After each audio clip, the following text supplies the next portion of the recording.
The version you want already exists, just like you. Not as a promise, not as a destiny, like something that has already happened, somewhere inside you, even before you realized it. Stop for a moment. Feel the weight of your body where you are now, the sounds around you, the silence between the sounds, and for a moment, stop looking for that version out there, because she's not ahead. She's not waiting for you to arrive. She's here, within the way you breathe now, within the stillness that opens up when you stop chasing after yourself. You've felt this before. That brief, almost impossible to name moment when everything seemed to be right, when life didn't need to prove anything, when you simply were enough. That moment was no accident. It was a glimpse of the identity you are when you're not trying to become anything. What if, just for today, you allowed that spark to last a little longer, not as an effort, as recognition, because the version you're looking for isn't a future achievement.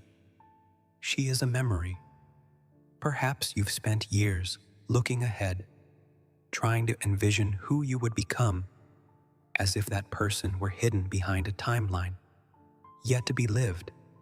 But time here works differently than it seems. He doesn't keep that version up ahead, waiting for you to arrive.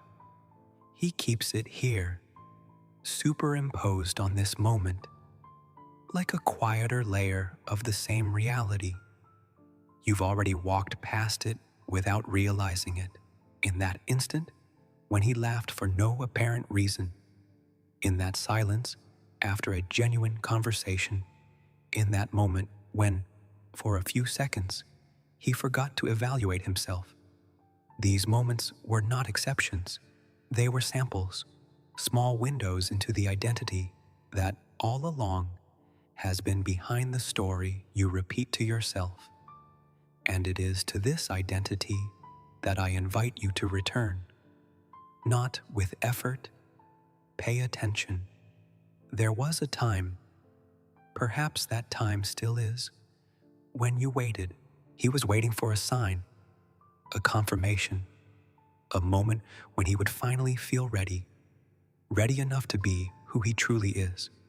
You researched, you asked questions, you tested different approaches, one after another, trying to find the right formula, the exact sequence of steps that would finally reveal this other version of yourself. And amidst all of this, a silent doubt began to settle in. Is this version real? Or is it just a nice idea?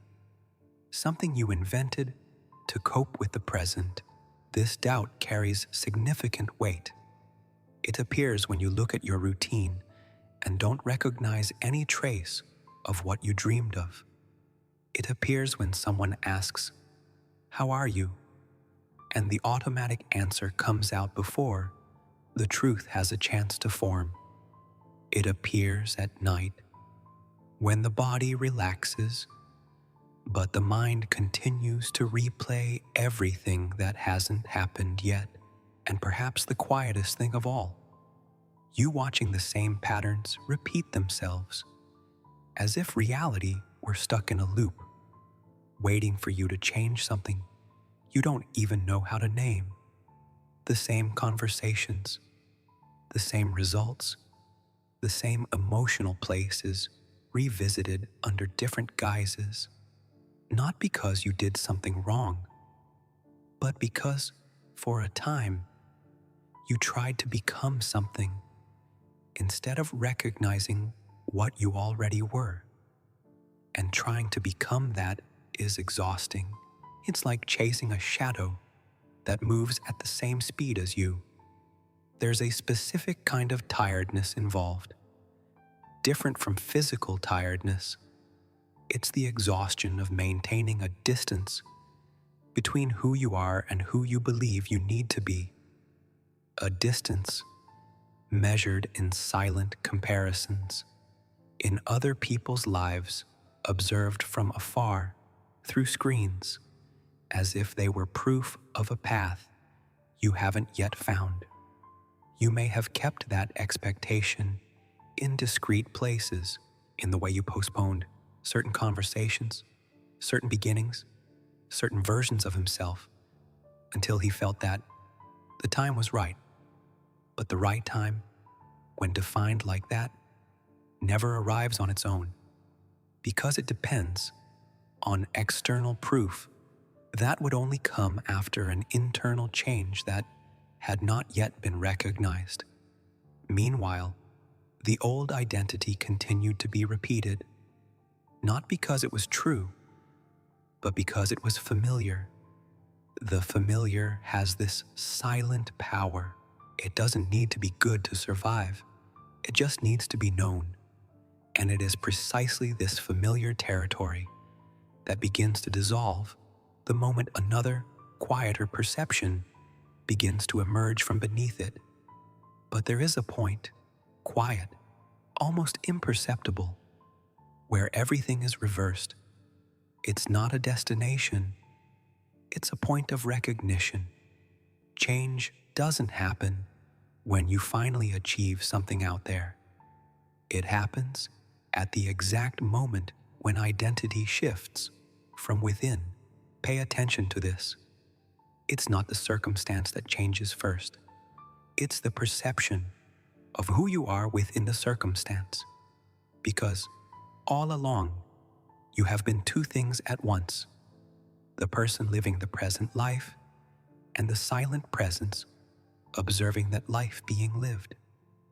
That presence has never changed. She was there before the doubts. She will be there after them. And it is from this, not from history, not from the past, not from attempts, that true identity is revealed. Feel the difference between saying, "I want to become," and feeling, "I already am."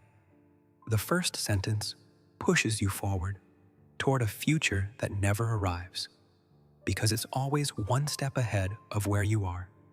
The second sentence brings you back to the body, to the moment, to the version that, beneath everything, never ceased to exist. When that realization sets in, even if only for a few seconds, something in your chest calms down. It's not euphoria, it's relief. The relief of no longer having to chase after oneself, because you're already here. Change is not a dramatic event, heralded by obvious internal signs. It is subtle, almost silent, a moment in when you stop seeing yourself as someone who is waiting and begin, effortlessly, to feel like who you already are. And that feeling, however small, is enough to start reorganizing everything that comes next. There is something interesting about how identity behaves when observed closely. She doesn't ask for big decisions. She doesn't demand dramatic ruptures, nor convincing internal speeches.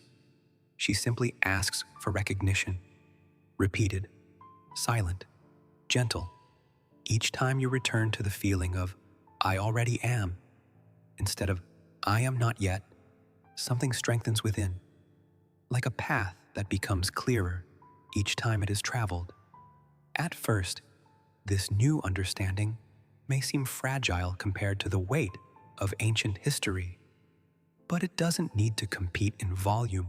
She just needs to be more consistent, because the mind tends to believe not in what is said intensely only once, but in what is felt repeatedly and naturally. And there is something profoundly different between convincing yourself of something and simply remembering something that has never ceased to be true. Convincing others requires effort. Remember? No. Remembering is simply stopping looking in the wrong place.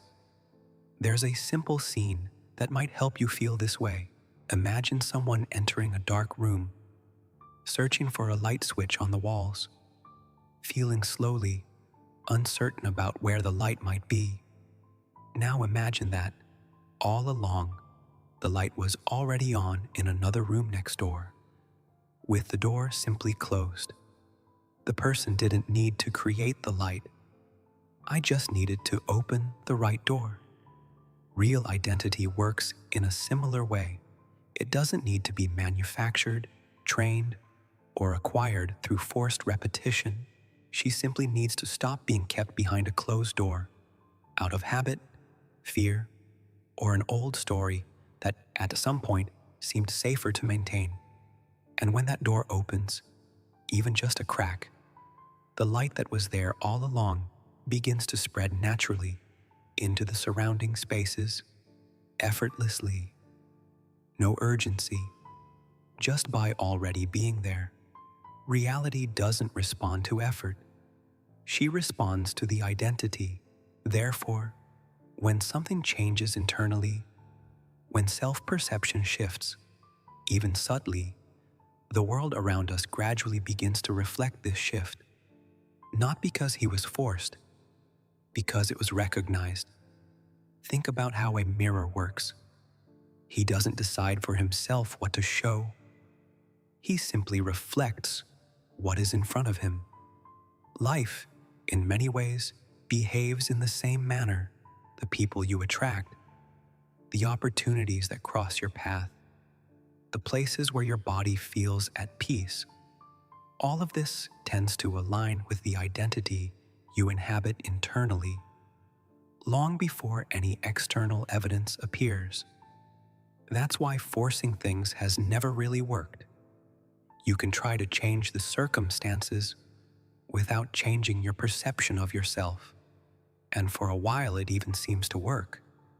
But deep down, something remains incomplete because the new circumstance is still being experienced by the old identity, and the old identity always finds a way to recreate what it already knows.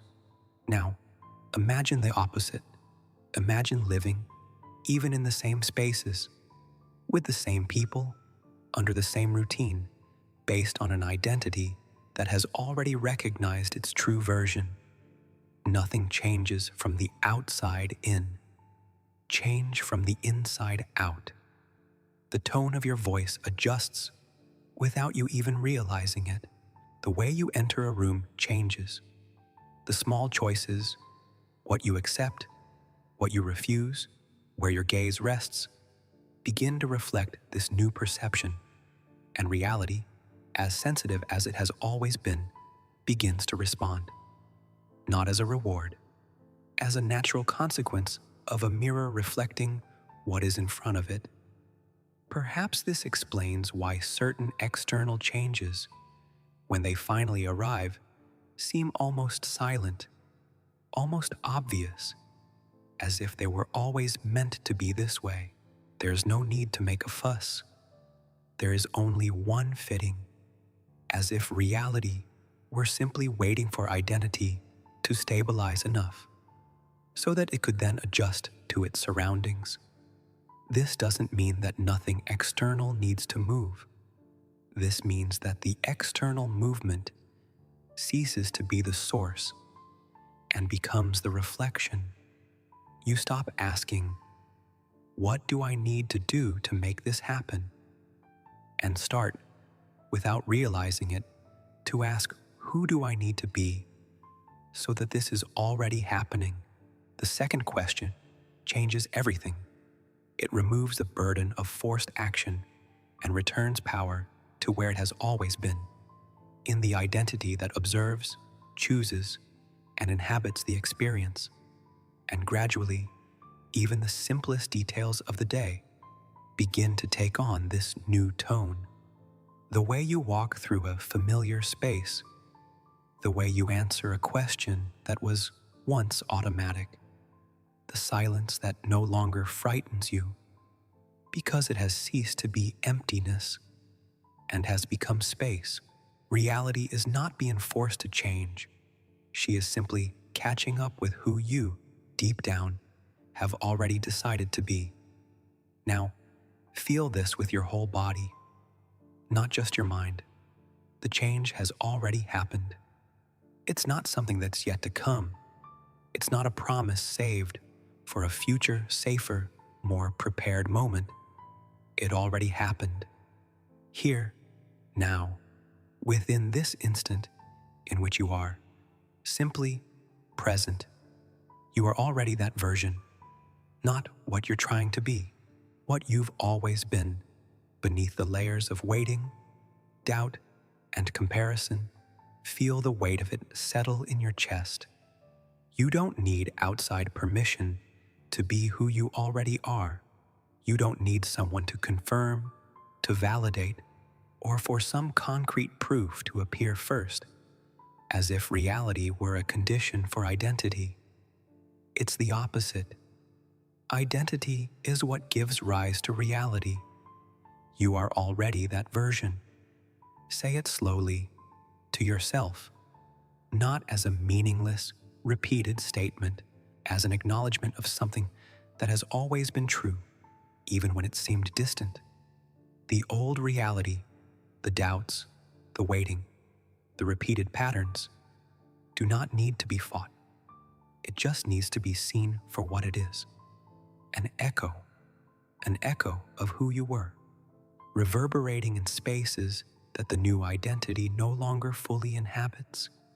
Echoes naturally lose strength when the source changes.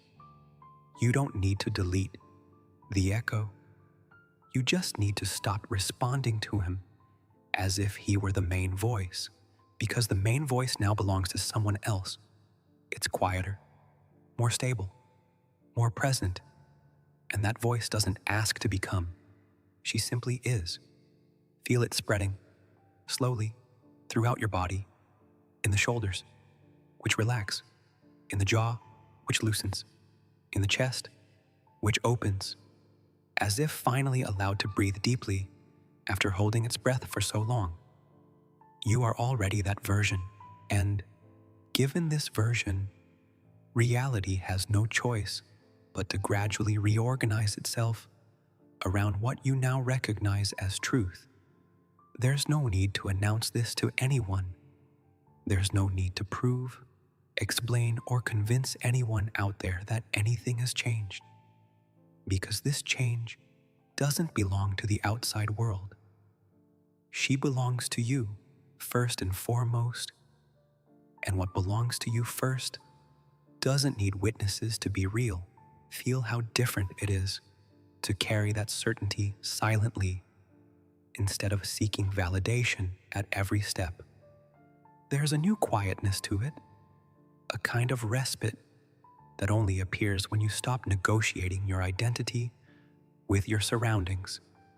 You don't need to be recognized to be. You don't need to be confirmed to exist as the version you've always been. The old reality may even insist on appearing out of habit in thoughts that try to pull you back into waiting. Let them appear, not as enemies to be fought, but as echoes that naturally lose strength as you continue to inhabit this new perception. You're already that version. Not tomorrow, not when something changes out there. Now, feel this word taking up space inside your chest. Now, as hurry, like presence. There's nothing you need to do right now. No urgent next steps. No action that needs to prove what you just felt. Just stay here for one more moment in this quiet space where identity and presence meet, with no distance between them. The old version can continue to exist in memories, in habits, in occasional echoes, but she is no longer the center of attention. The center now is this silent presence that has always been here, waiting not to become, but to be recognized. You are already that version. Let that phrase dissolve slowly, like something that no longer needs to be remembered because it has already been absorbed. Life will keep moving forward. The days will continue to pass. one after the other, but something inside is no longer the same. And it's perfectly fine for this change to happen quietly. It's perfectly fine if nobody else notices at first, because it was never about being seen. It's always been about being. Stay here a little longer. Feel your body, the space around you, the silence that remains after the words. Perhaps, in the coming days, you'll notice small things changing in tone. A conversation that once weighed heavily now feels lighter. A place that once caused discomfort is now simply a place. A decision that once seemed impossible now appears obvious, almost natural, as if it had always been simple. It's no coincidence. It's a consequence, the silent consequence of an identity that has stopped dividing itself between who it is and who it tries to be. You don't need to remember everything that was said here. Words aren't the point. The point is the feeling that remains, even after the words fade away. That quietness in the chest, that discreet lightness, that certainty that needs no explanation to exist. Let her stay. Not as something you need to maintain with effort, as something that is simply already yours, because it always has been. The old version of you may continue to appear from time to time on the edges of your mind, like an old photograph, faded by time. Look at her kindly, if you like. She did what she could, with what she knew, up to this point. But she is no longer the one who speaks for you. The one who speaks for you now is that quieter, more stable, more complete presence. The one that has always been here, beneath everything, waiting not to be created, but to be recognized. And when you're ready, just keep living without seeking a distant version, but as someone who already is, now and always has been.